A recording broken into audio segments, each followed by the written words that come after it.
Hello, everyone. Thank you so much for tuning in. This is the virtual live mentoring session with Frankie, Grande, and Michael Cohen. So in a time like today, we have a lot of LGBTQ plus youth members who have been going through a lot of difficulties, whether it's mental health, whether it's rejection from family, a lack of inclusion or representation in entertainment or in media. And so we have two very special guests, Frankie Grande and Michael Cohen, who are joining us for this live mentoring session in order to speak about the importance of mentorship and to be able to help out our LGBTQ plus youth who are watching right now or any allies out there. We also have six youth members of the LGBTQ plus community who are joining us live as well. And we will be hearing from them throughout the live. Also, if you have any questions that you want to submit to us, to Frankie or to Michael, make sure to do that right now on Facebook, and you never know, they might answer your questions. So we're gonna kick things off with introductions. So Michael, let us know who you are and the importance of mentorship in your life. Okay, in a nutshell, how long do I got? An hour and a half? Well, I guess people know me, youth know me through being on Henry Danger and Danger Force, which is actually how Frankie and I met. And I've been doing that since the first season of Henry Danger. It's been like 7 years or so. And I'm an actor. I do other things as well, commercials and films, etc. I'm directing and writing. So I'm doing all sorts of different things in the entertainment industry. So that's kind of my background. In terms of the second part of your question about mentoring, when I got contacted by Mentor, by Katie and Marty, who are running this, to be a part of this, and as soon as I saw it, I was just, I have to do something with this group. They just sound amazing. Mentoring has always been a huge, just a huge value for me. As when I was in my early 20s, I came across a group of people and a particular teacher that did sort of like courses, like personal and professional development courses that really changed the way I saw the world. And because of that, I found some mentors in that group, and I realized how important education is, and that education isn't just going to school. Education is, we're constantly in education. Like right now, I'm being educated, you're being educated, just in this contact, just in me thinking out loud, I'm learning. You know, it's like, it sounds stupid, but that's really how it works. So when we're in relationship with other people, that's where profound learning can happen. And so because of those experiences I had with those teachers, I went on and I did a master's in education, because I so believed in the transformation of a relationship, whether it's with a director or whether it's with a mentor. It's all about learning. So, and I created some mentorship programs for different organizations, and you know, it's just something that I've always been really passionate about. So this really means a lot to me, and especially for LGBTQ plus youth, because it's really hard to find sometimes, depending on where you are and what your family's like. It can be really hard to find adults in particular that really get you and have already gone that path and can help direct you and really listen to you and hear your feelings and your challenges and give you support and advice when you ask for it. Yeah, that's kind of my connection to this and to mentorship.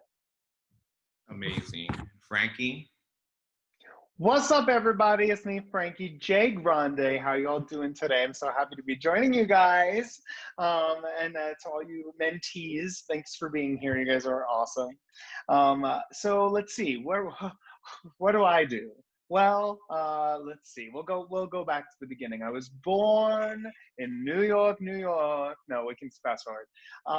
So My biggest, I guess, milestone, I guess, would be when I graduated college as a triple major. I graduated with two degrees, 3 majors in 4 years from Muhlenberg College in Allentown, Pennsylvania.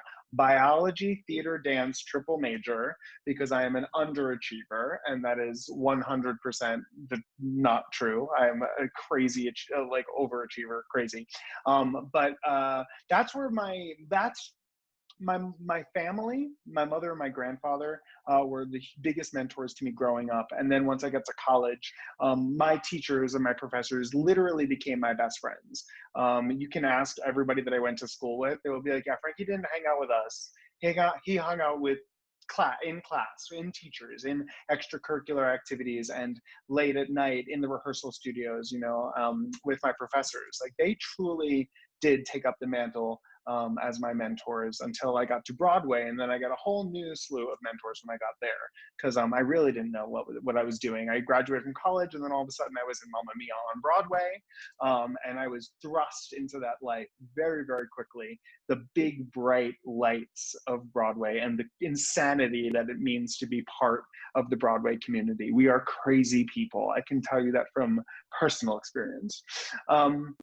And then, to join an even crazier group of people, I decided to go into YouTube and to become a YouTuber, where my mentors were Glozell Green and Miranda Sings, and those were the people that I rolled with for a while, until, of course, Big Brother called.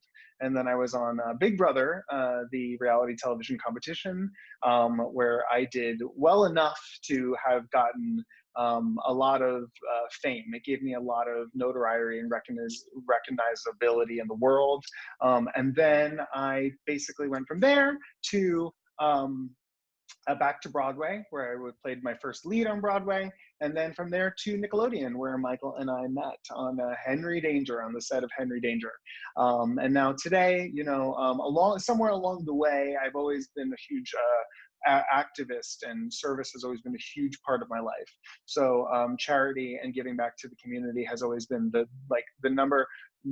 of the number one things in my life. So I kind of live that life now, and I have that title as well as influencer and actor and host and performer. So there's many, many things, but honestly, I don't think I would have gotten to any of the places that I have been able to get to in my life, in my career, without mentors. So I'm very, very happy to pay it forward, if you will, and to be a mentor to others, as well as, in my personal life and in my sobriety. I'm 3 years sober now, and that is also a example of where mentorship and mentoring has been a huge part of my daily life.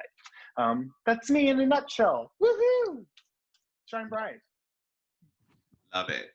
So we're gonna kick things off with our youth panel introductions and questions. So just a reminder for those asking questions, make sure to keep muted. And once you're announced to ask your question and introduce yourself, then you can unmute yourself. For those of you who are just joining us on Facebook Live, this is a virtual live mentoring session with Frankie, Grande, and Michael Cohen. If you have any questions, make sure to submit them to us and you may get them answered. So let's kick things off with Olivia. Olivia, are you here? My pronouns are she, her, hers, they, them, theirs. How do you feel about having to constantly come out to everyone you meet? Is it more natural now than it was when you first came out? Do you feel the LGBTQ plus community shouldn't have to endure through the frustration of coming out if cis straight people don't? Well, interestingly, being gay, loud, proud, and outspoken is something that I have folded into the very DNA of my brand. So Frankie Grande is rainbows and glitters and sparkles and is loud, out, proud, gay, rainbow flag representing queen of life, So I actually don't feel the pressure to have to come out anymore. I think that it is a given wherever I walk. When I walk into a room and the curtain of homosexuality blows in with me, You know, I don't feel that pressure, but that is something that I had to work very, very hard for in my career, especially in hosting, because in hosting, I was told all the time, no one's going to take you seriously if you have glitter eyebrows. No one's going to take you seriously if you have 3-colored hair. No one's going to take you seriously if you're wearing that much makeup, even though that you are on a show that is going to be selling makeup, fashion, hair, and beauty. They wanted me to look like the straight man, even though that was my field of expertise. And I had to fight to be the person that you are today, especially within corporate America structure. It is not something that I have found to be just universally agreed upon. And so I've fought for it. So I have fought for the right to no longer need to come out in every single situation that I go into. But it was a battle. It didn't happen overnight. It did not. I'm very grateful for that. And do I feel like we need to come out when cis straight people do not? You know, in a way, I guess it kind of means that we're like the special ones, you know, like we're the fierce ones. Like they're all the mediocre. I don't want to say that. You know what I'm saying? I'm not saying mediocre. You know what I mean? Like they're the ones that don't require the special. You know, like coming out for me was such a beautiful experience, even though it was difficult and even though it was tough. It made me really feel like the butterfly coming out of the cocoon. And if you are born, you know, and if you're cis and you're straight, then like you don't get to have that beautiful experience. So I know it's difficult for many people, but we get to have that like chapter 2 in our lives. So I actually look at coming out as a beautiful experience and not a negative or something that is a burden to bear. So yeah, that's, I guess, my answer to that question from my own personal perspective. I think that's awesome, Frankie. I love hearing you talk. It's so inspiring always. I love you, Mike. I love you too. I think, you know, as someone who I identify as someone of trans experience, right? And that's, I don't say, oh, I'm trans. So I don't because and not everybody is like this. And I really want to point this out, that it is totally cool to identify whatever feels true to you. And so for me to say I'm a man of trans experience feels like, yep, that's correct, because it's about my experience. Who I am is a man. That's my identity. So my experience and my history is trans, but how I identify as who I am is male. So when I decided to share my story publicly, in some ways it felt like giving away the best birthday present I ever got, which is just to walk around the world as a dude. And I love that because I'm seen for who I am. And my worry was that as soon as people would find out that I have a trans history, that they would not either, they wouldn't see me as male, or they would see me as other, or they would put me in some other box or whatever. And it didn't happen. It just didn't happen. People just see me as a guy. And so my worst fear was actually not realized. And the people who would go there are not really, you know, they're not the people that are in my, they would go off in different ways in other respects as well, if you know what I mean. Like they're just not the people I want to associate with. So it really meant a lot to me to be seen for who I was, and I was pleasantly surprised that was the case. I think that speaking to the languaging, and I think that as people of trans experience, I think I see one of the biggest challenges is language. Within that umbrella, there are so many different experiences, so many different identities, so many different ways of being in the world. And this one word, is like trans, is supposed to encapsulate all of it, and it doesn't.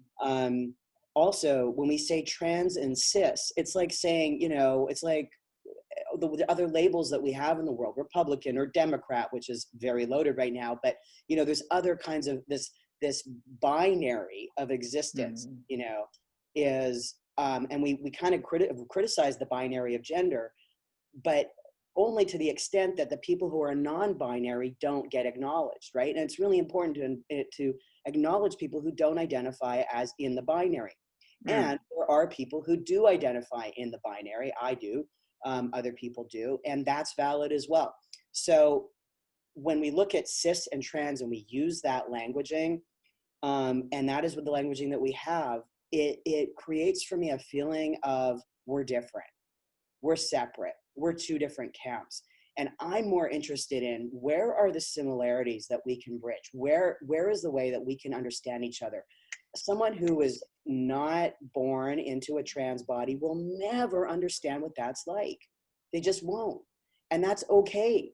That's okay. We can still share. They can still get a sense of it. They can still understand and support and go, wow, I can just imagine that pain. Just like I couldn't imagine what it's like to be, you know, I don't know, 6 feet tall. Okay, I could imagine that. I haven't. But, you know, it's just not my experience. So it's like we all have different experiences. How do we unify? How do we come together? In terms of having to come out, I again, like Frankie, now that, you know, it's kind of public, I don't. And before it was out in Time Magazine or whatever, I would just kind of, it was never secretive. I was never stealth. It was like, if it was relevant, I certainly would share it. I felt like it was an important part of my existence, and I would share it when it was relevant. And it was quite remarkable how seldom that was. It really wasn't that relevant very often. And when it was, I would share it openly. And when I would get to know someone really well, I would want them to know who I am and all of my experience, and I would share it. And I picked good people because they were always just loved me more because of it. There was never judgment. So I hope that answer helps. Work. Thank you so much, Olivia, for your question. Up next, we have Lauren. Lauren, introduce yourself and ask your question. Hi, I'm Lauren. My pronouns are she, her, and my question is related to the media, like TV shows and movies. When do you think the LGBTQ plus characters will be shown basically just as regularly as the cis het characters? Yikes. You go first, Michael. Let's switch off. Okay. Well, and Frankie could probably speak better to this because you're probably more focused on it than I am, but I'm thinking in terms of gay, lesbian, bi, I feel like that's been accomplished to a large degree. I feel like, you know, I've seen stories with gay, lesbian, bi characters that were textured. The person, the character was not, that wasn't all of who they were like it used to be. Like that person's gay, therefore everything about them is that world. You know, that's, I feel like it's more nuanced now.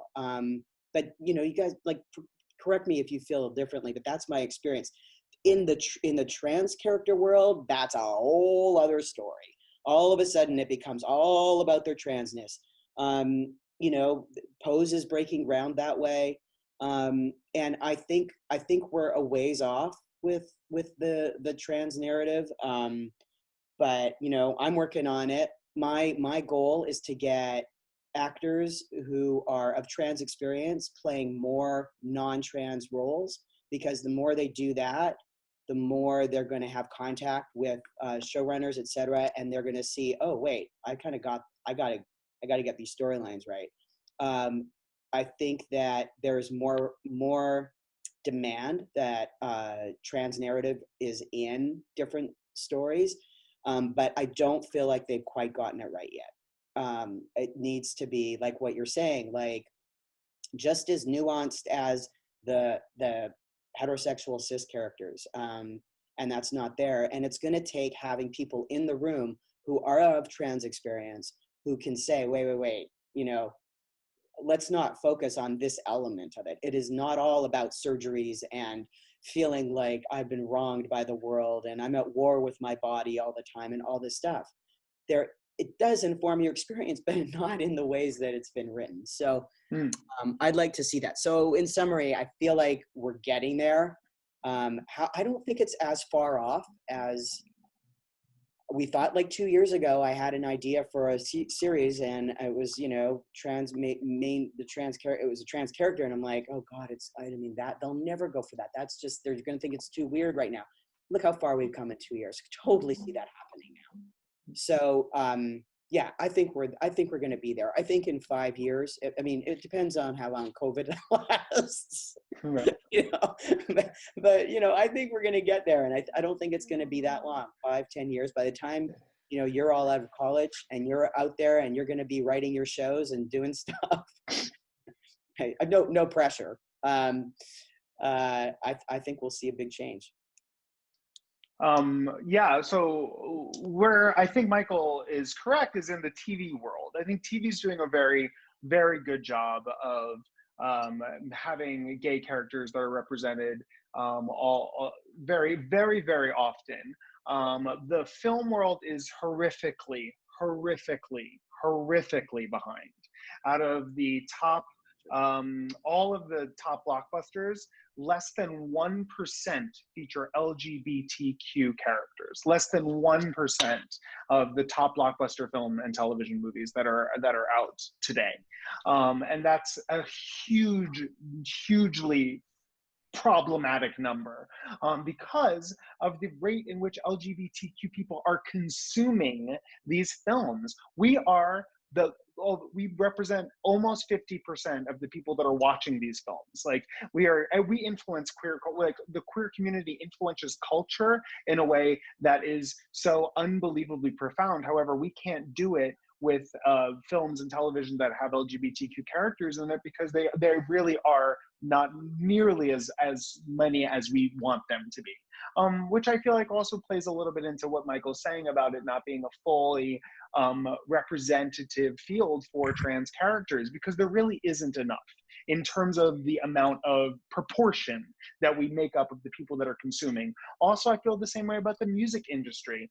LGBTQ people are the biggest consumers of pop on the planet. There are what, 2, 3 like gay LGBTQ top 40 pop artists? That's crazy to see how few there are. Also, my other big pet peeve is that in films where we do get LGBTQ plus characters that are nominated for Oscars, they're almost always played by straight people. And that I find to be something that is problematic, and that I find I would love to see change in that in the future. Like I'm tired of straight people winning Oscars because they have dived into the gay experience. No, you know, like I'm more though, right? Like people aren't getting away with that anymore, really, right? Or are they more with gay and lesbian characters? Because for trans characters, they're not getting away with it. That's new. That's very, very new for trans characters. I feel like that's in the past few years. You know, like, I mean, but even, you know, thinking of the big example for Trans America, she won an Oscar for it, and, you know, but there's been no trans character that's won an Oscar. You know, like these awards aren't going, you know, the characters aren't written on big enough scales and being played by people in the LGBTQ plus community. So I want to see that change. I think that we do have a ways to go. I think we do have a ways to go before it is equality. You know, can you think of an example? I can't think of an example of LGBTQ plus character that's won an actor who's won an Oscar for an LGBTQ plus one role. Yeah. I can. Well, there was the foreign film. Gosh, I'm blanking now. She won a lot of awards, and I'm sorry, I can't. But she was a trans woman who played a trans role. Got a lot of. But that's the point of the matter is none of us can think of it. You know what I'm saying? Like no, if there's one, great, but like there should be 40. You know, I want like many examples. You know, I want to be like, oh, and this person, and remember that role. You know what I'm saying? Like Call Me by Your Name, 2 straight men. You know what I'm saying? Like great film. You know, great message, but like, hi. I think it was Daniela Vega for A Fantastic Woman. Thank you. Well done. She won an Oscar as a transgender lead. Work. But yeah, awesome. Thank you so much, Lauren, for your question. Up next, we have Flynn. Make sure to introduce with your pronouns and ask your question. Hello, my name's Flynn, pronouns he, him. So my question is kind of going off of like how you were talking of unity and everything. When you guys came out, did like realizing your identity or coming out make you view others differently? Like, did coming out make you want to reach out to others in a mentor role? Did coming out make you want to share your story more? In a sense, kind of. Listen, once I was able to successfully navigate and coming out, I came out in a very different time than what we're living in right now. I didn't have anyone, as an example, in my personal life that was gay. I knew not a single person in my personal life that was gay. We didn't have YouTube. We didn't have Instagram. We didn't have anything. I had workout magazines, and I had Queer as Folk on Cinemax when I was able to sneak it late at night. That was it. That was the only thing I was like, well, maybe I'm like them. Like when I was 15, I had no idea what was going on in my body and in the world.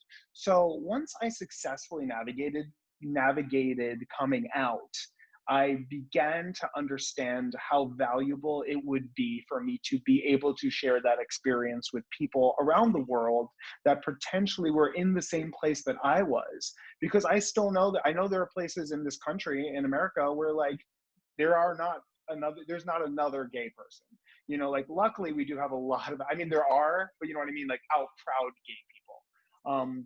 Luckily, we live in a country where we do have amazing access to internet and to Instagram and to YouTube, but that also just kind of motivated me even more to get my story publicly onto those platforms as soon as I could, because I wanted to be part of the solution of people that still felt like they couldn't come out. Because I know there's so many societal pressures today still that are like, don't come out.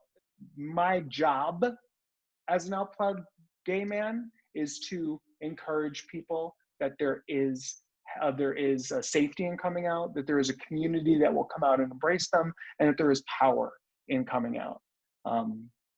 Yeah, so thank you for your question, Flynn. That was a good question. Yeah, it is a good question. Let me just summarize the question so I make sure that I'm understanding. So basically, how did coming out sort of motivate us to mentor? Is that the question? Yeah, how did coming out make you, like, motivate you to be louder about it, you know? Got it. Well, you know, I think when you go through this sort of trans journey, there's so many different coming outs. At least for me, there was. So there was first, okay, I was more aware that about sexuality first. Like, oh, I'm into women. So I hadn't transitioned. So I was like, does that make me gay? What does that mean? And I never felt gay, but I was like, okay, I guess that's the community I'm supposed to be in. So there was that kind of coming out. And then there was the coming out, because obviously if you're being perceived as a woman and you're with a woman, people are perceiving you as a lesbian. So that the world was seeing me that way. And that was a kind of a passive coming out. And then there's the obvious coming out to my family because they see I'm with a woman. And then there's the coming out of like, oh, wait a second, that's not me. I'm actually a man. So let me put that out. And so then you do that before transitioning, and people, and that's the big coming out. That's the coming out, is saying, hey, this body doesn't represent who I am, just so you know. And that's huge. So that's a much more personal kind of coming out, I feel, than what I just did recently, which is more of a disclosure than a coming out. The coming out is like, hey, guess what? I'm a man. And people go, oh, wow, okay, got it. I didn't know that about you. Well, everybody knows I'm a man now. So me telling someone isn't coming out, it's disclosing something. It's a very different kind of thing. So that's, I think, what the most recent, like whatever was a year ago that I did. I got, and before that, it was getting easier and easier and easier over time, like to tell people. At first I thought, because, I transitioned like back in 2000, nobody knew what it was. It was weird. And so I when I would tell someone and they didn't like drop dead on the floor, I thought, oh, wow, that's success. Okay. Like I literally thought they were going to like die or something, it's like, no, they were fine. It was me that was feeling I was going to die. So then I think just that trajectory over time and getting easier and easier and easier. And then doing that, when I did the Time article, I felt like it was important. I did it because I wanted to mentor, if that makes sense. I did it because I wanted to have a voice. There were so many things that I wanted to step up and do. There were groups that I was in and I couldn't take a public picture because if that got out, I was with that group. It's like a trans guy group, and it would be like, then I wanted the story to come from me. I wanted to be in control of that narrative. So I had to stand back at times that I didn't want to stand back. And so disclosing publicly allowed me to then step in and go, okay, now I can mentor. Now I can have a voice. Now I can post on Instagram. Now I can say happy Pride and say why and all those things. I'm much, much more free to express myself truthfully and honestly.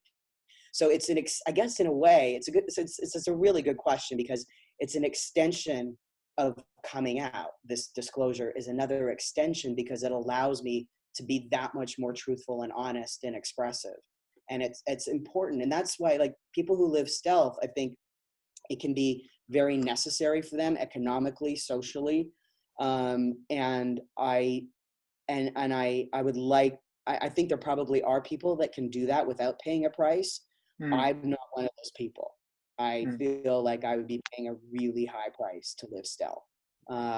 And I wouldn't be able to help people. And this is what it's all about. It's like all about, that's, it's like what Frankie's saying. It's like, it's all about, you get to a certain place and you go, let me share this amazing experience with other people and support them because it's such a hard road. Let me be there for you. Because that's where the richness is. The richness isn't doing like television interviews or, doing PR, doing red carpets or whatever. I don't know how you feel, Frankie, but I'm like, I used to think like, oh, wow, that'll be so much fun. And now I'm like, yeah, it's fun, but that's not where the richness is. It's just like, oh, wow, I get to actually make a difference in someone's life. Like that counts. So, yeah, I don't know. Did I answer that question? I don't know. Nailed it. All right, cool. You nailed it. Perfect. Thank you so much, Flynn, for your question. Up next, we have Leo. Leo, make sure to say your pronouns and your question.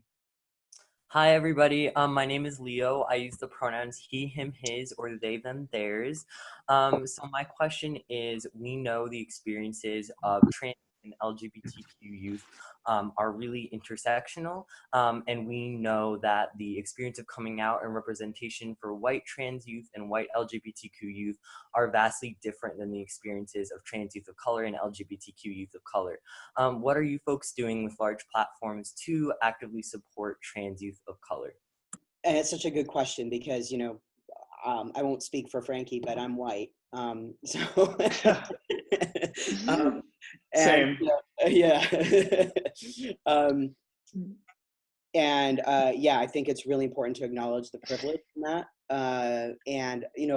There's all sorts of different levels of it. Well, I guess the number one thing I'm doing is first of all, educating myself because ignorance is really, the definition of ignorance is when you don't know that you don't know. And I would say that in many ways, as much as I would love to think that I'm aware of everything, I am absolutely not. And don't trust anybody who says they are because nobody can be. And there's things that I've been ignorant in terms of like my own privilege and things like that. And so I'm educating myself. I'm reading, watching documentaries, like whatever I can do to understand what it's like, especially in this country, because I come from Canada. It's a very different experience. The people of color there, for me, it's just a different thing. Here, it's just a whole other system. I watched 13th the other night and like just eye-opening. So there's that part of it. Now, in terms of youth, there's some organizations that I've sought out and on a very basic level, like donating money to them that really help, especially, I don't know why, I just am really attracted to the ones that help girls. So like there's one organization in particular that helps Black youth who are girls get therapy, free therapy. And I just thought, wow, this is a really amazing thing. So there's that. And then really seeking out, like, for instance, in this particular panel today, Katie and Marty and I talked and we're like, we have to make sure that there's diversity. We have to have people of color in this. We have to have that representation. I don't know. I think a year ago I would have been aware of that. I wouldn't have been aware of how important that is. So, and so I'm learning. And if there's ways that if you have suggestions of how I could be of service in that way, I would love to hear them, because I don't know all the different ways that I could, and all the different ways there are. And so I'd love to get feedback. So on my social media, because of the way that I've always been such an activist for the LGBTQ plus movement, I've always been like kind of a fireball. Like I've always been sparking. I've always been like kind of having those upfront dialogues with about equality in this country, and how I've always felt the lack of equality in this country. When Black Lives Matter, when George Floyd was murdered, it was very easy for me to shift the conversation into a conversation about Black Lives Matter on my social platforms. And the thing that I tried to do it was, listen, if you follow Frankie Grande, then you know Black Lives Matter. You know, you might not understand it inside out, upside and down, but I don't have people on I didn't lose people. No one on my channel stopped following because I started posting about Black Lives Matter because they were offended. Because if you already follow me, then you are someone who believes in equality, because you can't follow me and not believe that, because I preach it so passionately and have in the past. So my focus was to give every one of my followers the tools to have the difficult conversations with people in their lives that do not understand Black Lives Matter. I didn't have to preach to my followers to understand Black Lives Matter, but I had to arm them with weapons and tools to go have the difficult conversations in their family, in their communities, because I know that people that follow me come from all over the world, come from all different places in the United States and from all over the planet, and that there are people all over this country who are ignorant to why Black Lives Matter is important. So I'm handing you the tools, I'm giving you the documents, I'm giving you the facts. I called up one of my best friends, Sean Bradford, and I was like, girl, we gotta make a sheet of facts to hand to people. I want you to write it, and I want to be part of. I want to post it, and we partnered on that. And it was an amazing document, you know, about systemic racism in the United States and why it exists. And I think that that is the thing that I have found to be so unbelievable, to actually track why the root of the problem. And I think it's really going to help people moving forward understand, like, that this isn't going to happen overnight. This is going to be probably my lifelong battle. Honestly, I feel like it will be my entire life. We will still be having this conversation, because it's going to take a long time to undo what we have in this country, and to also not go backwards again. Like, in this country, we were making huge progress for a long time, and then it just stopped. Literally, like, train tracks stopped, and we started going backwards all over again. So we need to make sure that we're always continuing to move forward. So that's how I decided to use my social media, and how I'm going to continue to use my social media. I'm constantly looking for good educational sources to share with my followers, so that they can share it with people that need to hear the message. And of course, I think there are people that are going to come to my channels that need to hear the message. But also, my big goal, and I'm sorry I'm taking so long to answer this, but I think it's so important, is to encourage people to lead with love, to meet ignorance with compassion, meet ignorance with understanding, meet ignorance with sympathy, because that's the only way that we're going to change someone's mind. If you tell someone and you point the finger in their face and you say to that person, you're wrong, what you're saying is completely ridiculous, I can't have this conversation with you, then guess what? You're not going to have the conversation with them.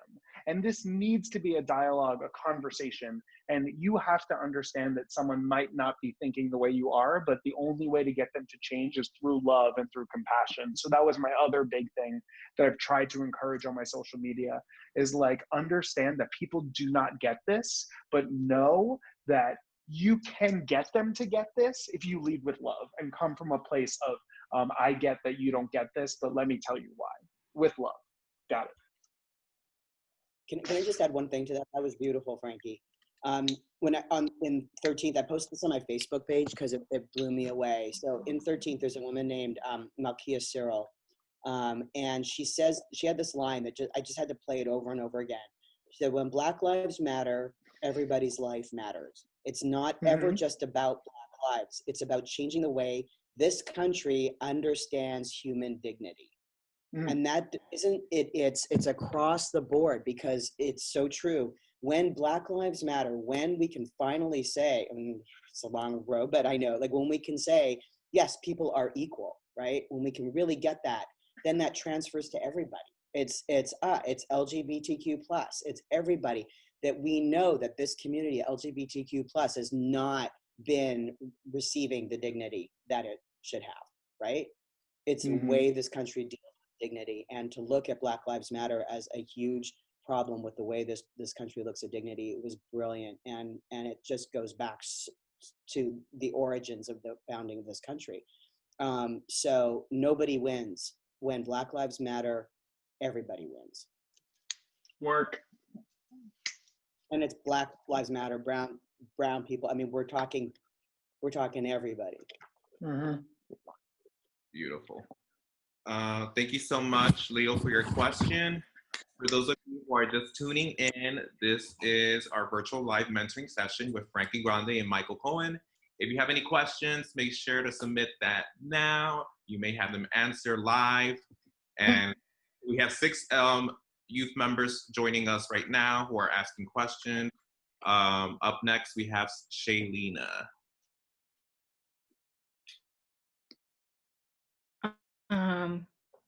First of all, Frankie, I want to say congratulations on 3 years of becoming sober.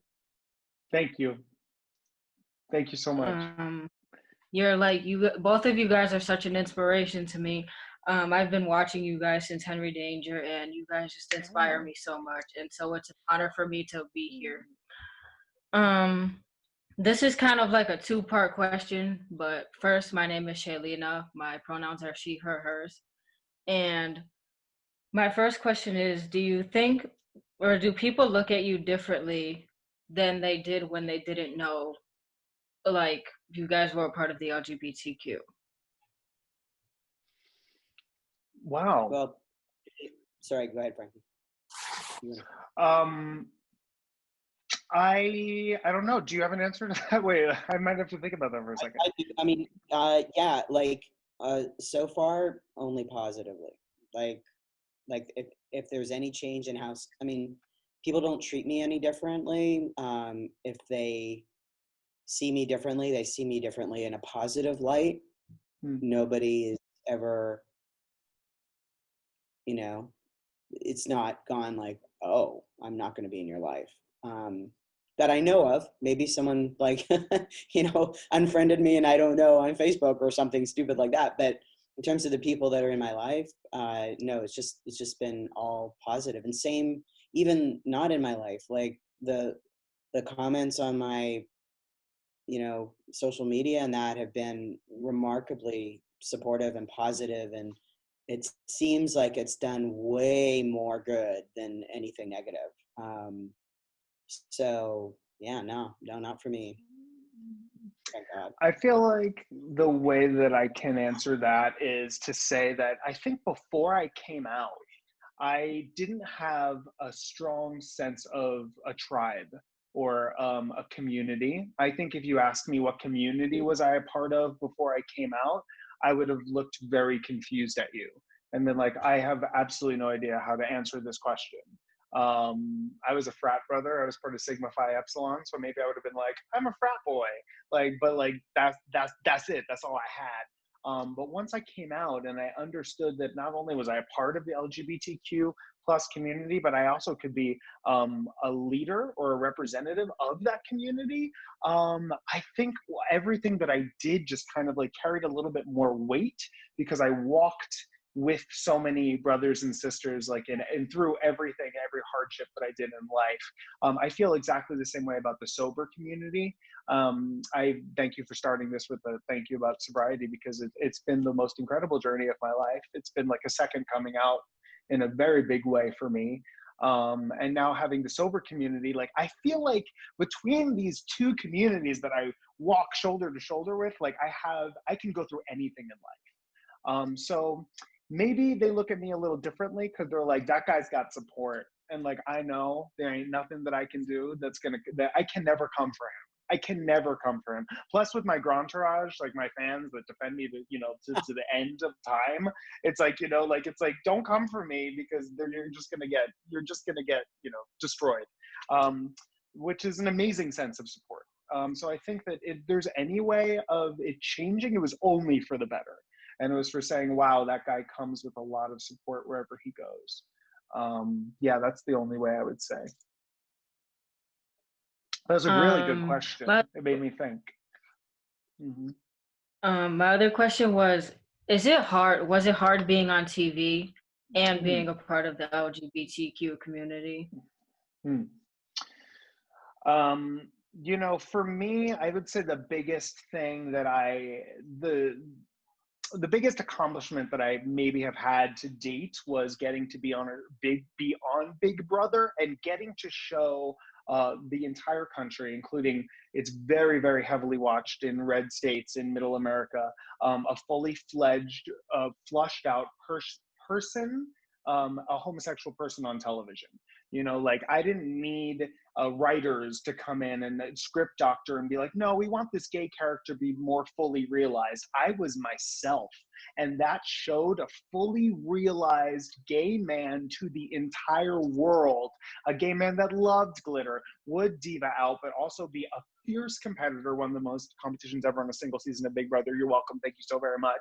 And also like go toe to toe and not allow someone to disrespect me, not allow someone to come for my character.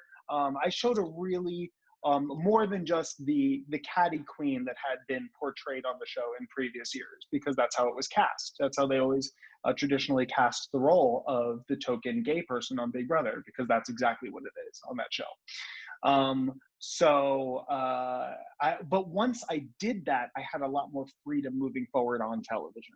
And I was cast in roles where people allowed me to be myself. I have to tell you, and a shout out to Nickelodeon right now, for putting the character of Frankie on a children's television network 4 years ago. I was in heels and kimonos and lashes and teaching two superheroes, taking over their body to make them do ballet with me. It's so incredible that this character gets to exist on a children's network, on live action television. He's a queer character on TV for kids. And it gets even more and more extreme as the seasons go on. And, I've had little boys come up to me in theme parks, walk up to me and say, my mommy lets me wear nail polish because Frankie wears nail polish. And then you watch me sob into their face. And I saw a group of boys that had just come from Little League in a parking lot. I was outside of like a Starbucks or something, and they came up to me and they were like, Frankie, look, we learned the dance from the park for Henry Danger the Musical. And they literally performed the dance for me. And these experiences have really changed my life and impacted me tremendously. And it's only because, there was a network out there that had the guts to do this. And, I'm so honored to be able to be this loud, proud, and gay on television. It's pretty cool. Yeah, I have to echo you there about Nickelodeon. What you see is what you get in terms of the values, and they're putting out they had an amazing Black Lives Matter campaign. Oh, amazing! Incredibly well thought out and sensitive. And then, for the last several years, they've been putting out Pride posts, and supporting Pride. So it's a network that is run by people who really care about this community, people who have taken risks in television before on other networks, and that have somehow all kind of converged in Nickelodeon. And maybe in part that's Brian Robbins and other people who's the CEO. Like, they're just pulling together amazing people. And so we have a network that has incredible values and really stands by, different social justice issues. And that's remarkable. And so I'm incredibly proud to be on a TV show on Nickelodeon because of that. So in terms of like, you know, is it hard to be on TV and be part of the community? I mean, I don't know how to answer that in the sense, because like I wanted to be an actor since I was 4 years old, and that's like my profession. That's what I do. So when I'm doing it, when I mean, I'm an actor. I'm like not thinking like, you know, I'm part of this community and blah, blah, blah. I'm doing my job just like I would any other job. I'm not leading, you know, the being a part of this community doesn't lead my life in every aspect of my life. It's one aspect of it, an important aspect, but I'm acting. I don't, you know, and I believe that identity itself, and this might be a little bit, a little bit too esoteric for this conversation, but I think you guys will get this. It's just, I think identity can be a dangerous thing when you attach to it so strongly that you insist that people see you a certain way. And that's where I've had the most pain. If I insist you see me as a certain way, I don't have control on how you see me. You know, I have control on what I think of me, how I see me, all these things. And the more I attach to how I want to be seen or who I think I am, the more stressful it gets. The more open I am to all of these surprises of who I am. Surprise me. Let me find out who I am next. Let me expand on who I am. Let me see all these different ways. The more excitement, peace, and fulfillment I'm going to have in my life. And so when I show up on set, I'm in that. I'm in, show me, let me see who I am today. Not, oh, I'm this, therefore, you know? And then in terms of being out there, when stuff is already on TV, that's already out of my control. I don't even think about that. Being on TV or being an actor is me in the moment on set or prepping or auditioning, doing the job. When it does kind of, here's where I can answer this question in terms of when it's difficult. If they want me to audition for a role and I think it's written and it's a, let's say it's a role that's an LGBTQ role, and I don't think it's written well, that's difficult. So I have passed on auditions. I have not gone out for them because I felt I can't say those words. Or I'll say, yes, I'll audition, but they have to know that if they hire me, I have to have approval over what I say. So that's when it can be challenging, but that's again about standing for yourself and your values and what you believe in. And that's always challenging because you always have to, there's always that voice in your head, like, they're not gonna like you. They're not gonna, you know, and that's the ego going, we have to be liked. We have to be, you know, instead of like, well, they may or may not, I'll put it very respectfully and politely. And, but I need to do this for me because I'm in charge of me. Beautiful. Thank you so much, Shaylina, for your question. Up next, we have Lala. Hello, I'm Lala. I use she, he, and they pronouns. And my question originally was, how do you challenge your own personal bias and make space for people with different experiences than you? I want to expand on that a little bit and just elaborate with how do you make space for people with different experiences of marginalization, for example, like being a white person, and allowing like people to serve as a mentor for you with their experiences as a person of color, or y'all being adults and like allowing youth to educate you and inspire you and things like that. I think that listen, as part of my journey through sobriety, I learned very, very early on in the program of sobriety that I needed to look for the similarities, not the differences. And I think Michael mentioned that earlier in this conversation today, and came to look at people from all different walks of life, every single different class, every different skin type, every single different type of personal experience, and understood like we all had the same problem and we were all looking desperately for the exact same solution. So for me, learning that I was an alcoholic was like the greatest common denominator on the planet that just made me like, wow, I am so like so many different people on the planet. And I got to listen to all different types of people share their experience, strength, and hope with me. And they all helped me in various different ways. And I related and identified with people that I cannot tell you, like standing next to each other, you'd be like, those two people have nothing in common. There's not a possibility that those two people have anything in common. And you know what? We really did. There's so many things. So I learned that to find those similarities and identify with people that don't look like me. And I learned it through the program of sobriety. I did. And I also, I learned it through the values that were instilled in me and from my family. My grandfather was a very, very wise man. And he instilled those values in my mom, and then she instilled those values into me. Yeah, that's my way of doing it. Is I learned through the road of life.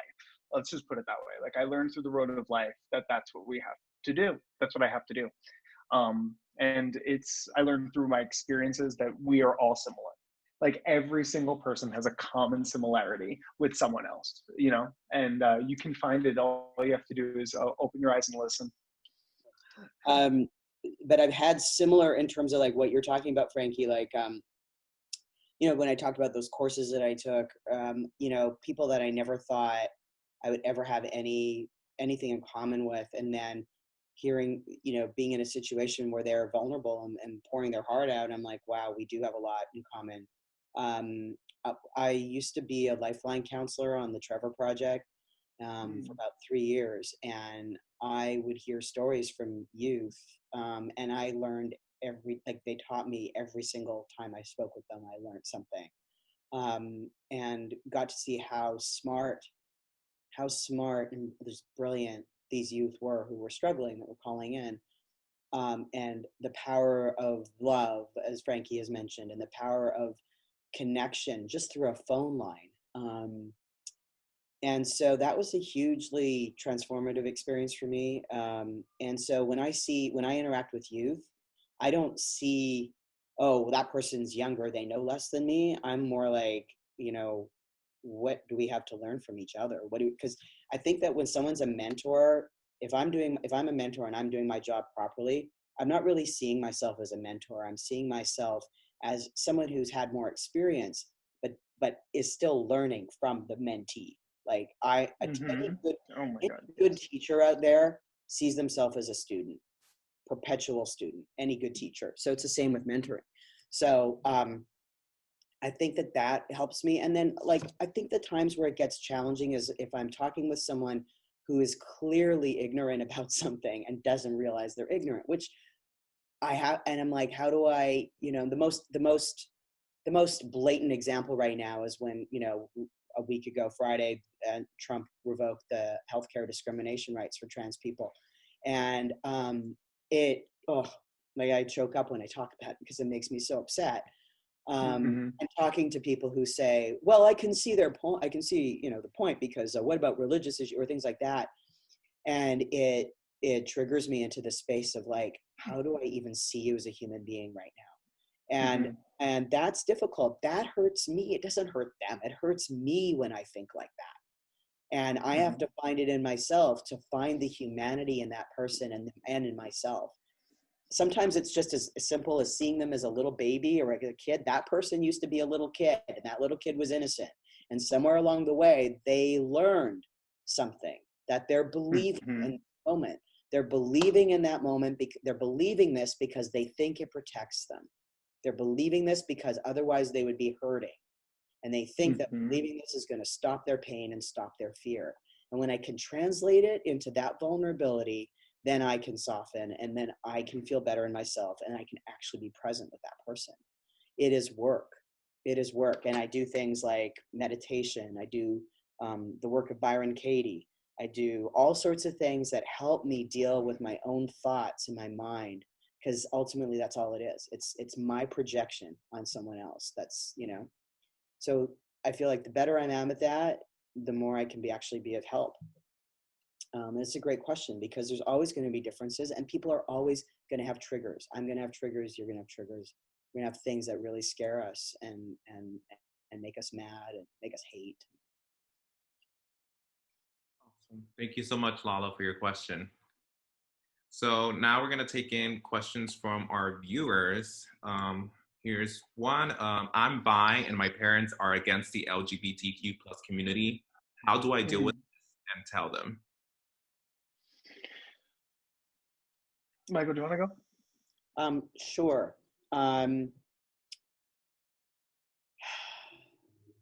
This is, I think, a really personal question that is different for every person, because every young person has different resources. And my number one thing would be, if your parents can't support you, then find other adults who can, a counselor at school, a friend of the family, a cousin, a relative, anybody. If you have to call the Trevor Lifeline every single day during a difficult period, do it. Do it. Find a lifeline, whether it's online, on the phone, or in person, or these days may not be in person, but at least someone that you can call and text. Super important. And it's really hard for a young person to understand that if their family doesn't support them, it's not because there's something wrong with you. It has nothing to do with you. Nothing. It has to do with their own fears. It has to do with their own places that they're not seeing. They're not aware. And when you find compassion for that, then you can go, okay, my parents are limited. Now, it takes most of us a lifetime to get to that point. If you're under the age of 18, it's a lot to ask. But the number one thing you have to realize is that this is not about you. They're probably scared for you. Because I would say virtually every parent, no matter how screwed up they are, they love their kids and they love them with all their heart. They just don't always know how to show it, and they don't always know how to support. So that doesn't mean that one day they won't. If you are bi and that's something you know about yourself and you feel like you're not getting the support at home, you look elsewhere. And you don't stop until you find it. Because you're amazing the way you are. And nothing your parents can say or do changes that. I completely, unbelievably echo everything that Michael just said. So beautifully put, Michael. Really, really, really, really good advice. And I would just add, just understand that, listen, you're the people that are going to end up being your family, your chosen family, are the people that are going to see you 100% for who you are. And that's going to be the people that you want to move forward with in your life. And I know that's terribly difficult to potentially understand that, maybe my biological family right now at this point in my life are the people that don't fully understand me and aren't going to truly allow me to live my truth and be happy with those people. And you know what? Then you're going to find your chosen family. And those are going to be the people that see you exactly for who you are and say, we love that you were bisexual. Oh my God, that's so cool. You're bisexual. Wonderful. You can kiki with whoever you'd like. Fierce. Wonderful. I'm jealous.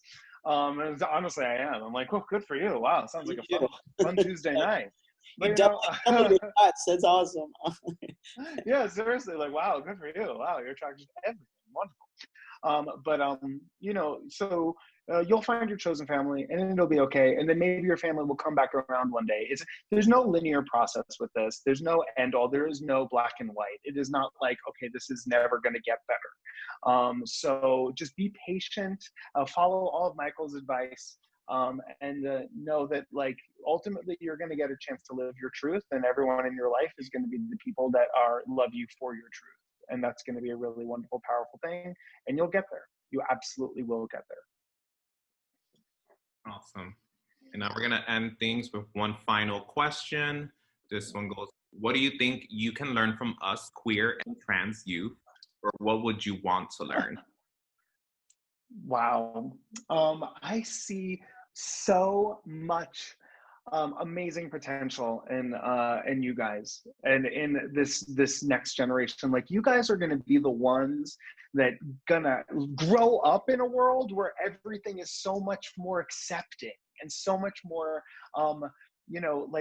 quote unquote normalized. I mean, I hate that word, but you know what I mean by it. I mean that like, it's not going to be that big of a deal. Like these conversations, and when you guys are older, like they're going to be easier. Like we might not even need to have this exact conversation again by the time you guys are my age. And I pray that we don't have to.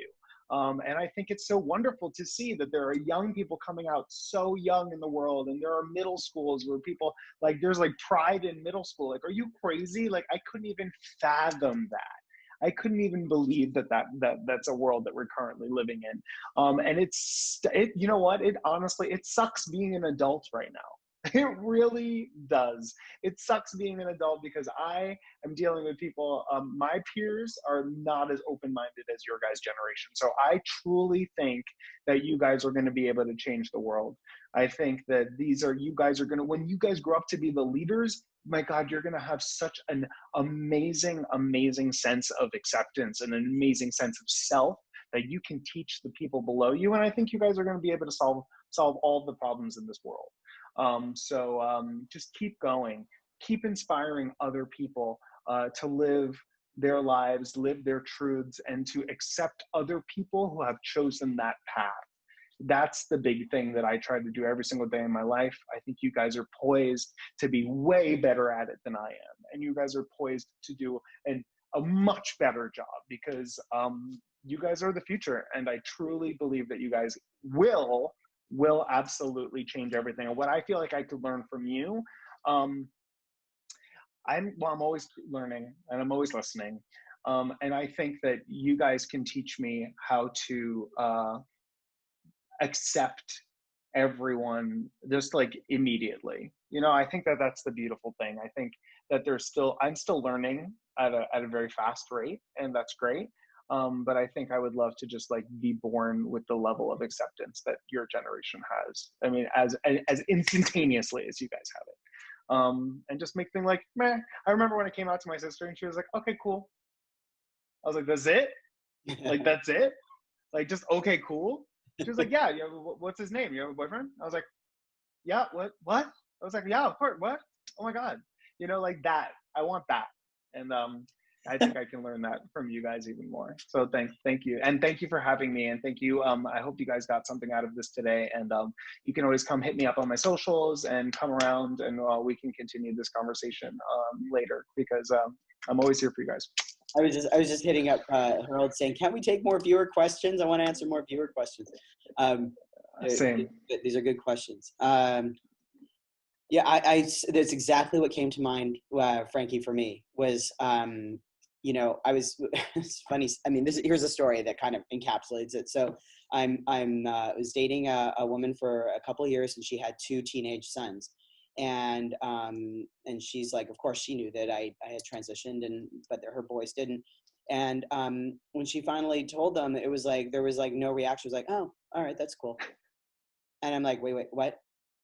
They were like, just like, oh yeah, they have like, and they would just rattle off, they would be talking and be like, yeah, you know, so-and-so is non-binary. And I'm like, they know the word non-binary. Now this was a couple of years ago, but I was like, that non-binary, that's my air. That's sort of in my world. Like, how do they know that word? They're like, well, all sorts of kids at school are non-binary. And so-and-so is like, you know, assigned female birth, but going by Tim. And, you know, I'm like, wait, what?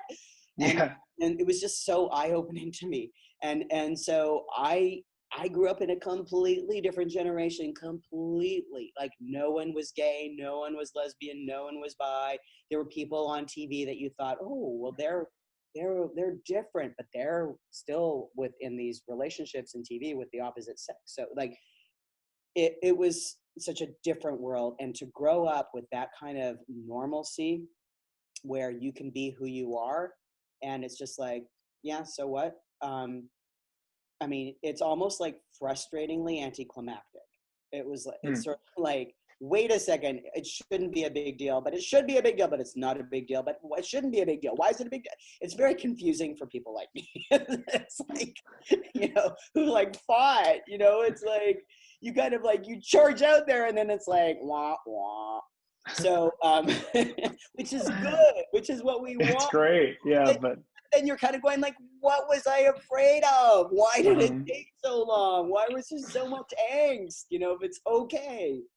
And we all know why. I mean, you know, because sometimes it's not, but mostly it is in this world right now.